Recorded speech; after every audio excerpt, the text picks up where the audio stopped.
नमस्कार मु प्रकाश आपणक पई नेकी आछि आज सकाळर देश विदेशर केतोटी गुरुत्वपूर्ण खबर सेतिपाई वीडियोटी को शेष जाए निश्चय देखिबे एवं आपणक बल पाइबा स्वरूप गोटे गोटे लाइक करंतु ताहा सहित आम चैनल पई जदि नुआ सब्सक्राइब करी ऑल नोटिफिकेशन को क्लिक करी रखंतु एही बळी टॉप न्यूज अपडेट आपण माने सर्वप्रथमे पाई परिबे। चलंतु आज सकाळर संपूर्ण खबर उपरे परवर्ती खबर टळिला टॉप माओ नेता गणेश सेंट्रल कमिटी मेंबर तथा ओडिशा माओ संगठनर मुखिया गणेश नियत सुरक्षा बाहिनी एनकाउंटर रे समाधि नेला कोटिए टंकिया मुंड गणेश समेत 5 जन माओवादी निहत होइचंती। गुरुवार कंधमाल जिला चकापाद अंतर्गत गोसमा अंचल अर्थात गंजाम जिला रंबा सीमांत जंगल रे एकाधिक माओवादी को लुचिथिबा नै सुरक्षा बाहिनी को गोइंदा इनपुट मिलिथिला। एही गुली विनिमय रे 4 जन नक्सल निहत होइचंती।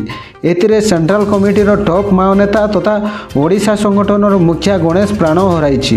पूर्वरु गणेश मुंड बदल रे पुलिस 1 कोटी 10 लाख टंका घोषणा करथिले बोली खबर मिलिछि।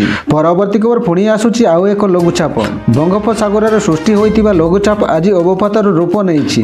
पश्चिम केंद्रीय बंगोपसागर रे आज सकाळ 5:30 रे एही लघुचाप अवपातर रूप नेइछि। पाणीपाग विभागर सूचना अनुसार एहा विशाखापट्टनम ठारू 430 किमी दक्षिण और दक्षिण पूर्व रे केंद्रीभूत होइछि। एहा आसंता 24 घंटा मध्य रे डीप डिप्रेशन बा गभीर अवपातर रूप नै पारे। आसंता काली राति रे एहा पश्चिम और उत्तर पश्चिम दिगरे गति करी नरेशपुर और विशाखापट्टनम मध्य दे अतिक्रम करिबो बोली आंचलिक पाणीपाग विभाग सूचना दैछि। आजिटु राज्य रे एहा प्रभाव रे प्रबल वर्षा लागि रहिबो। आंचलिक पाणीपाग पक्षरु कुआ जायछि कि एहा प्रभाव रे आसंता 2 दिन पर्यंत वर्षा लागि रहिबो। खास करी उपकूल ओडिसा रे प्रबल रु अति प्रबल वर्षा लागि रहिबो। दक्षिण उपकूल और अभ्यंतरीण ओडिसा रे एही लघुचाप प्रभाव रे वर्षार मध्य संभावना रहिछि। एहाकु दृष्टि रे रखि 11टी जिल्ला पई येलो वार्निंग जारी करा जायछि।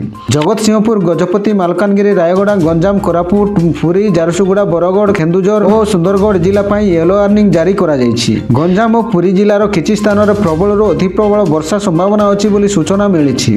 परवर्ती खबर घनकुहुड़ी नै आगामी 5 दिन पई केतेक जिला को चेतावनी घनकुहुड़ी नै आगामी 5 दिन पई राज्य रे केतेक जिला को चेतावनी जारी करिछि पाणीपाग विभाग। 27 तारिख सकाळ पर्यंत घनकुहुड़ी नै 5 जिला को येलो वार्निंग जारी करिछि पाणीपाग विभाग। सेही जिला गुडी को एला सुंदरगढ़ कंधमाल कोरापुट ढेंकानाल खोर्धा। सेही परि 27 तारिख सकाळ ठारू 30 तारिख सकाळ पर्यंत 3 जिला को येलो वार्निंग जारी होइछि। सेही जिला गुडी को एला सुंदरगढ़ कंधमाल कोरापुट।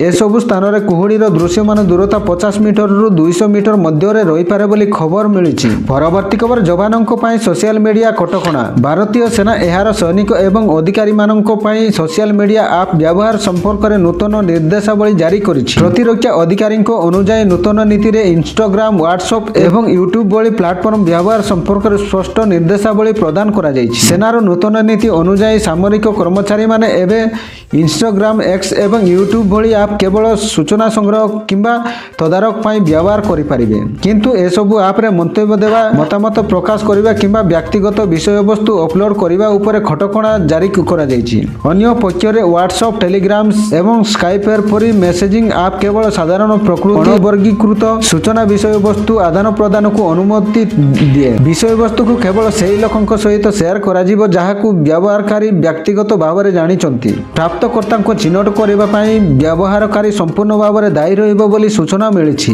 परवर्ती खबर मंडी खोलिछि चाषी बिकी पारुनी धान अमल सरिबाकू प्राय मासे बसिलानी। ए पर्यंत धान किणा सुरुखुरु होई पारि नाही। सरकार धार्य करचंती क्विंटाल पिछा 3100 टंका मिलिबो, हेले अधारु अधिक चाषी उपकृत होई पारु नाहंती। धान किणा पई एबे राज्य रे 12 जिल्ला रे मंडी खोलिछि।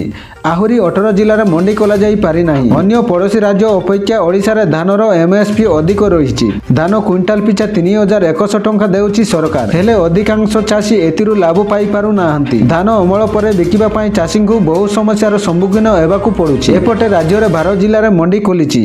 आहुरी 18 जिल्ला रे मंडी खोला जाई पारि नाही। आउ जेउटी भी मंडी खोलिछि सेटारे धान संग्रह ठीक भाबे एउनथिबा अभियोग होइछि। रायगड़ा गुणपुर रे क्रयकारी संस्था को टार्गेट आसी नथिबारु मंडी रे धान किणा जाई पारु नाही। फଳରେ मंडी को जाई चाषी को निराश हेबाकू पडुछि। सोनपुर रे धान बिक्री होई न पारिबारु 6 दिन हेला बरगड़ मुख्य रास्ता सारसमाल छकरे धान बस्ता रखी चाषी रास्ता रोक करिसंती। चाषी धान बिकिबाकू हंतसंत हेउतिले मध्य मंत्री कहिसंती राज्य रे धान किणा प्रक्रिया सुरुखुरु रे चालिछि। धान संग्रहर 25 दिन मध्य रे गत वर्ष तुलना रे चलित वर्ष 2 गुण बेगरे धान प्रक्रिया चालिछि बोली दाबी करिसंती सरकार बोली सूचना मिलिछि। ପରବର୍ତ୍ତୀ ଖବର ବ୍ରହ୍ମପୁରବାସୀଙ୍କୁ ନୂଆବର୍ଷ ଭେଟି ସହରରେ ଗଡ଼ିବ 100 ନୂଆ ବସ୍ ଭିତ୍ତିଭୂମି ସଜାଡ଼ିବାକୁ ସର୍ଭେ ଆରମ୍ଭ ହୋଇଥିବା ବେଳେ ଜାନୁଆରୀ 15 ସୁଦ୍ଧା ଏହି ନୂଆ ବସ୍ ଚାଲିବ। ନୂଆ ବର୍ଷରେ ବ୍ରହ୍ମପୁର ସହରକୁ 8ଟି ରୁଟ୍ରେ ଚାଲିବ ନୂଆ ଆମ ବସ୍। ବ୍ରହ୍ମପୁରରୁ ଗୋପାଳପୁର, ଛତ୍ରପୁର, ପୁରୁଷୋତ୍ତମପୁର, ଆସ୍କା, ହିଞ୍ଜିଳି, ଦିଗପହଣ୍ଡି, ଚିଟିକି, ଓଲାପୁରକୁ ଗଡ଼ିବ ବସ୍। ଏଥିପାଇଁ ଜମି ଯୋଗାଇ ଦେବ ବ୍ରହ୍ମପୁର ଉନ୍ନୟନ କର୍ତ୍ତୃପକ୍ଷ। ହଳଦିଆପଦର ଛତ୍ରପୁର ଓ ଗୋପାଳପୁର ବସ୍ଷ୍ଟାଣ୍ଡରେ ଡିପ୍ ପ୍ରସ୍ତୁତ ହେବ। ବସ୍ ରହଣିସ୍ଥଳରେ କର୍ମଚାରୀଙ୍କ ପାଇଁ ରାତ୍ରିଯାପନ ଓ ବିଶ୍ରାମ ସୁବିଧା ରହିବ। ସହରରେ ପ୍ରାୟ 20ଟି ଯାତ୍ରୀ ରହଣିସ୍ଥଳ ସହ 4-5ଟି ଆଦର୍ଶ କ୍ୟୁ ସେଣ୍ଟର ରହିବ। ଅଧିକାଂଶ ବ୍ୟାଟେରୀ ଚାଳିତ ବସ୍ ହୋଇଥିବାରୁ ସ୍ୱତନ୍ତ୍ର ଇଭିଂ ଚାର୍ଜିଂ ଷ୍ଟେସନ ପ୍ରସ୍ତୁତ କରାଯିବ। ସେପଟେ ବସ୍ ଗଡ଼ିବା ପୂର୍ବରୁ ସହର ରାସ୍ତାକୁ ଓସାରିଆ ଓ ବିକଶିତ କରିବାକୁ ଦାବି କରିଛନ୍ତି ସହରବାସୀ। ପରବର୍ତ୍ତୀ ଖବର ବିଏମ୍ସିରେ ମିଶିବ 71 ଗାଁ। ବିଏମ୍ସି ପରିସୀମା ବଢ଼ିବ, ସାମିଲ ହେବେ ରାଜଧାନୀ ଉପକଣ୍ଠରେ 71 ଗ୍ରାମ। ବିଏମ୍ସି ପକ୍ଷରୁ ପ୍ରତିକ୍ରିୟା ଆରମ୍ଭ ହୋଇଛି। ପ୍ରଥମେ ଭୁବନେଶ୍ୱର, ଜଟଣୀ ଓ ବାଲିଅନ୍ତା ବ୍ଲକର 14ଟି ପଞ୍ଚାୟତ ବିଏମ୍ସିରେ ମିଶିବ। ବିଡିଓ ଗ୍ରାମସଭା ରିପୋର୍ଟ ଦାଖଲ କରି ସାରିଲେଣି। ବିଏମ୍ସି ଜୋନ୍ ଅଫିସ ସଂଖ୍ୟା 6କୁ ବଢ଼ିବ ବୋଲି ସୂଚନା ମିଳିଛି। ପରବର୍ତ୍ତୀ ଖବର ଘରେ ଘରେ ଲାଗିବ ସ୍ମାର୍ଟ ମିଟର। ପୁରୁଣା ମିଟରର ଯୁଗ ସରିବ, ଏଣିକି ଆପଣଙ୍କ ଘରେ ଲାଗିବ ସ୍ମାର୍ଟ ମିଟର। ସ୍ମାର୍ଟ ମିଟରରେ ଆସିବ ବିଲ୍। ରାଜ୍ୟରେ 100% ସ୍ମାର୍ଟ ମିଟର ବ୍ୟବସ୍ଥା କାର୍ଯ୍ୟକାରୀ ହେବ। ମୁଖ୍ୟମନ୍ତ୍ରୀ ଶକ୍ତି ବିକାଶ ଯୋଜନା ସ୍ମାର୍ଟ ମିଟର ସଂଯୋଗର ପ୍ରଥମ ପର୍ଯ୍ୟାୟ ପ୍ରସ୍ତାବକୁ ରାଜ୍ୟ କ୍ୟାବିନେଟ୍ ଅନୁମୋଦନ କରିଛନ୍ତି। ନୂଆକରି ଲାଗିବାକୁ ଥିବା ସ୍ମାର୍ଟ ମିଟର ପାଇଁ ଉପଭୋକ୍ତାଙ୍କୁ କୌଣସି ଅତିରିକ୍ତ ମିଟର ଭଡ଼ା ଦେବାକୁ ପଡ଼ିବ ନାହିଁ। କେବଳ ସେତିକି ନୁହେଁ, ଖୁଚୁରା ଯୋଗାଣ ଟାରିଫ୍ ବା ସେମାନଙ୍କର ବିଦ୍ୟୁତ୍ ବିଲ୍ ଶୁଳ୍କ ଉପରେ କୌଣସି ପ୍ରଭାବ ପଡ଼ିବ ନାହିଁ ବୋଲି ଶକ୍ତି ବିଭାଗ କହିଛି। କିନ୍ତୁ ଏହି ସ୍ମାର୍ଟ ମିଟର ଉପରେ ପ୍ରଶ୍ନ ଉଠାଇଲେଣି ଶକ୍ତି ସମୀକ୍ଷକ। ଉପଭୋକ୍ତାଙ୍କ ଘରେ ମିଟର ଲାଗିଥିବ, କିନ୍ତୁ ଏହାର ରିମୋଟ ରହିବ ଘରୋଇ ସଂସ୍ଥା ପାଖରେ। ଯେମିତି ଇଚ୍ଛା କରିବେ ଟାଟା ପାୱାର ସେମିତି ୟୁନିଟ୍ ବଢ଼ାଇ ଶୁଳ୍କ ବୃଦ୍ଧି ଦେବ ବୋଲି ଆଶଙ୍କା କରିଛନ୍ତି ବିଶେଷଜ୍ଞ। ବିଦ୍ୟୁତ୍ ଶୁଳ୍କକୁ ନେଇ ଅନେକ ଦ୍ୱନ୍ଦ୍ୱରେ ଉପଭୋକ୍ତା। କେତେବେଳେ ଆଶ୍ଚର୍ଯ୍ୟଜନକ ଭାବେ ବିଲ୍ ବଢ଼ିଯାଉଛି ତ ପୁଣି କେତେବେଳେ ଅତିରିକ୍ତ ସୁରକ୍ଷା ଦେୟ ଚିନ୍ତା ବଢ଼ାଉଛି। ଏଭଳି ସମୟରେ ସ୍ମାର୍ଟ ମିଟର ଲଗାଇବା ସାଧାରଣ ଉପଭୋକ୍ତାଙ୍କୁ ଅଧିକ ଦ୍ୱନ୍ଦ୍ୱରେ ନ ପକାଇବାକୁ ପରାମର୍ଶ ଦେଇଛି ଉପଭୋକ୍ତା। ଏଥିସହ ଲଗାଯିବାକୁ ଥିବା ସ୍ମାର୍ଟ ମିଟର ସ୍ୱଚ୍ଛତା ନେଇ ପ୍ରଶ୍ନ ଉଠିଛି ବୋଲି ଖବର ମିଳିଛି।